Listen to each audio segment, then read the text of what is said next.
नमस्कार साथियों, आशा की विज्ञा चैनल में आपका स्वागत है। साथियों, ये आप मक्का देख रहे हो जो कि नो टिल ये मक्का है, लेकिन पहली बार यहाँ पे शुरुआत करी है तो ज़मीन बहुत कमज़ोर है और ये मक्का कुछ पीली जैसी दिख रही है, तो नाइट्रोजन की भारी कमी है। तो अब यहाँ पे हम फिर से बिना जुताई के उड़द और थोड़े से बाजरे के दाने यहाँ पे हम बखेरने वाले हैं। तो ये आप घास देख रहे हैं, तो इस घास को हम पहले कट बैक करेंगे, यानी ऊपर ऊपर से इसको हम काट देंगे और फिर हम यहाँ पे बीज बखेरेंगे। तो आज 28 जुलाई है, तो आपको दिखाते हैं कि कट बैक हमने थोड़ा सा की करके देखा। यहाँ पे हमारे यहाँ बारिश हो रही है पर बहुत हल्की फुल्की है, अभी वो बढ़िया वाली बारिश नहीं हुई है। तो आप ये देख रहे हैं, ये हमने कट बैक किया है यहाँ पर। तो बरसात का मौसम बना हुआ है और उड़द यहाँ पर बहुत अच्छे से निकल जाएगा। हम ऐसे ही उड़दों को यहाँ पे बखेर देंगे, या फिर हम उड़दों की सीड बॉल बना के और सीधा इस ज़मीन पे बखेर देंगे। सीड बॉल को हम सुखाएंगे भी नहीं, सीधा डायरेक्ट इसमें ऐसे ही डाल देंगे, जिससे कि जो पक्षी वगैरह है या फिर धूप निकल आती है अचानक, तो उससे भी बचाव हो जाएगा। तो मैं आपको वो दिखाऊंगी कि कैसे सीड बॉल में बखेर रही हूँ यहाँ पे। तो पहले हम इस घास को निकालते हैं, क्योंकि अगर हमने ये घास नहीं निकाली तो उड़द जो है वो अच्छे से पनप नहीं पाएगा, उसकी ग्रोथ अच्छी नहीं होगी, क्योंकि ये घास आगे चल के बहुत ज़्यादा हैवी हो जाएगी। तो पहले हमें ये घास को कट बैक करना ही होगा। अगर साथियों ये घास का जाने का टाइम होता तो हम इस घास के अंदर ही बीज बखेर सकते थे, लेकिन अभी घास का जाने का टाइम नहीं है, अभी तो इसका बढ़ने का टाइम है। तो यहाँ पे हमको कट बैक घास को करना ही पड़ेगा अगर कुछ लेना है तो।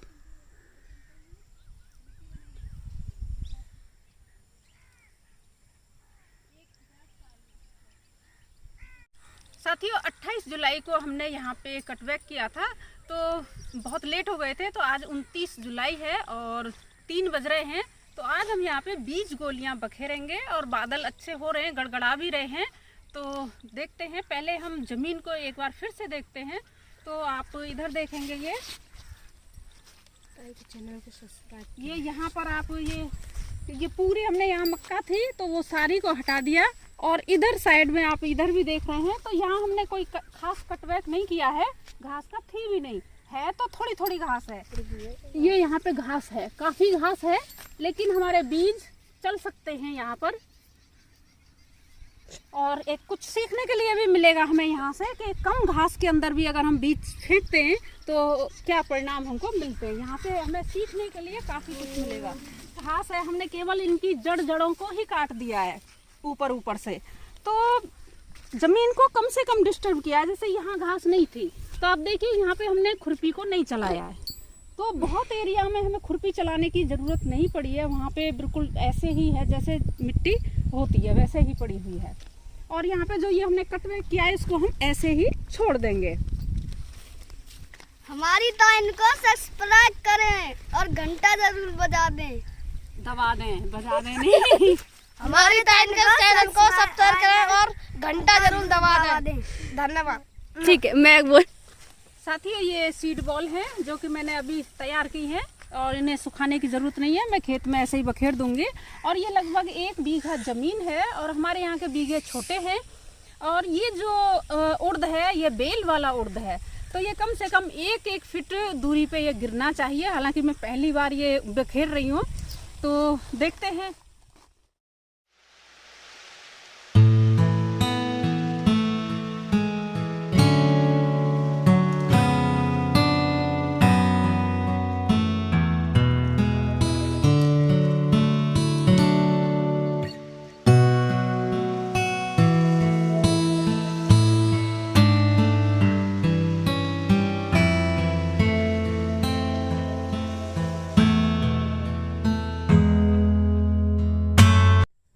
साथियों, आज 30 जुलाई है और शाम का टाइम है, 4 बज रहे हैं। तो देखते हैं कि आज अभी यहाँ पर क्या परिस्थिति चल रही है उड़द की। दोपहर तक तो धूप छाँव का माहौल था, बहुत तेज़ गर्मी थी और अभी बारिश हो गई है। तो देखते हैं। तो आप ये उड़द देख रहे हैं, अंकुरण इनका हो रहा है। ये सीड बॉल बना देने के कारण रात रिमझिम का माहौल था, तो सीड बॉल जो मिट्टी थी ऊपर की वो उतरी नहीं और उस कारण इनको धूप नहीं लगी, तो ये सारे अंकुरित हो रहे हैं। ये देखिए, और ये अगर सारे हो गए तो उड़द काफ़ी घना हो जाएगा। और अभी मैं इसमें थोड़ा बाजरा छिड़कने वाली हूँ, थोड़ा सा।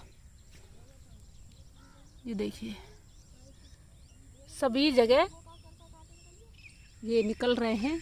यहाँ पानी भरा हुआ है तो नहीं है, ये काफ़ी रिस्की होते हैं कि बारिश हो, अभी माना कि धूप निकल आई तो फिर सारे अंकुरण मर जाएंगे।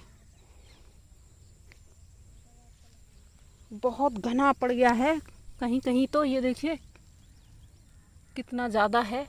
साथियों, आज 3 अगस्त है और दोपहर का टाइम है। आज हम फिर से उड़द देखते हैं। 30 तारीख के बाद यहाँ पे बारिश नहीं हुई, कभी कभार रिमझिम होती रही एक आध बार दिन में। तो आप देखेंगे सारे उड़द निकल चुके हैं। बीच में धूप भी रही थी और तब इनका अंकुरण चल रहा था, तब भी हमारे लगभग सारे उड़द निकल के आए हैं। बहुत गहरा इन्होंने संघर्ष किया है। देखिए, अभी भी निकल रहे हैं। ये देखिए, काफ़ी धूप थी। उस धूप के अंदर, हालांकि धूप आ रही थी जा रही थी, लेकिन जो भी धूप आ रही थी वो बहुत तीखी धूप थी। इंसान नहीं रुक पा रहे थे उस धूप में, और ये उस वक्त संघर्ष कर रहे थे। ये देखिए, बहुत ही प्यारे प्यारे सुंदर सुंदर उड़द निकले हैं।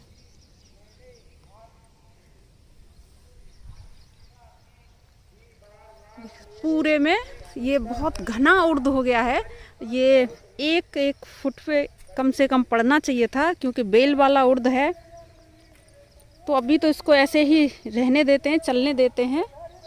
ये साथियों, हमें अपने स्थान पे खुद ये प्रयोग करने होंगे इस तरह के, क्योंकि अगर इस तरह से मैं राजस्थान के अंदर रेतीली ज़मीन है, वहाँ पे मैं इस तरह से बीज बखेर देती हूँ और थोड़ी धूप आ जाती है तो वहाँ अंकुरण तुरंत मर जाएगा। तो यहाँ पे हमारे यहाँ पे ह्यूमिडिटी अच्छी है, तो इस कारण ये उड़द जो है अच्छा हो रहा है और बच भी गया है। धूप के बावजूद ये बच गया और उग गया है। तो हमें ये अपने यहाँ पे खुद प्रयोग करके ये सारे देखने होंगे कि किस तरह से ये हमारे यहाँ पे उगते हैं। और इस मक्का से, यहाँ पे मक्का थी पहले, तो हमने उसी को कट बैक करके ये उड़द बोए हैं। तो मक्का से हमको पता चलता है कि हमें ज़मीन को पहले कुछ देना है और ऐसी फसलें हमें पहले लगानी है जो ज़मीन से ज़्यादा नहीं लें, बल्कि उसको दे के जाएं ज़मीन को। तो उस तरह की फसलें लगानी है हमको। तो साथियों, ज़्यादा से ज़्यादा आप वीडियो को शेयर कीजिए और वीडियो लाइक कीजिए, और चैनल पर पहली बार आए हैं तो चैनल को सब्सक्राइब कीजिए। धन्यवाद।